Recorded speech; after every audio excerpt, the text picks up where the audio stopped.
আসসালামু আলাইকুম এভরিওয়ান। সবাই কেমন আছেন? আশা করি সবাই মহান আল্লাহ তাআলার অশেষ রহমতে খুব ভালো আছেন। তো বেশ কিছুদিন আগে আমরা এই বেলা শেষে রেস্টুরেন্টে গিয়েছিলাম। বাইরে থেকে এত সুন্দর লাগছিল যে ভেতরে না ঢুকে আর পারলামই না। রেস্টুরেন্টের ডেকোরেশন ছিল অসম্ভব সুন্দর, জাঁকজমকপূর্ণ।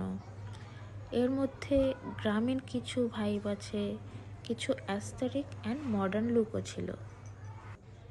আমার কাছে মনে হয় খাওয়ার জন্য না, শুধুমাত্র এত সুন্দর একটা এনভায়রনমেন্ট এনজয় করার জন্য হলেও এখানে একবারের জন্য হলেও যেতে হবে।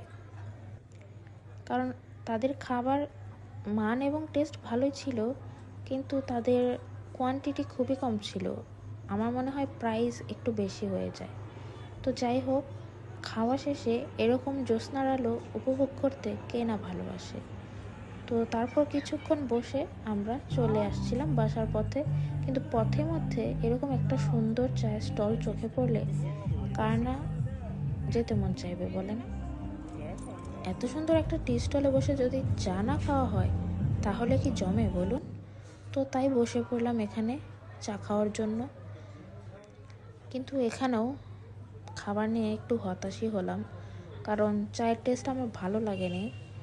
মনে হয় গুড়ের চা ছিল, কিন্তু আমি গুড়ের চা বেশি একটা পছন্দ করি না। আমার ভালো লাগেনি, আমার টেস্ট বাড়ির সাথে যায়নি বলে কি আপনাদের সাথে যাবে না? তা তো হতে পারে না। অবশ্যই আসবেন একবার। তো তারপরে চানাচুর মাখা নিলাম, আচারি চানাচুর, সেটাও বেশি একটা ভালো লাগেনি। যাই হোক, এত সুন্দর জায়গায় বসতে পেরেছি, তাই তো আমার ভালো লাগছিল।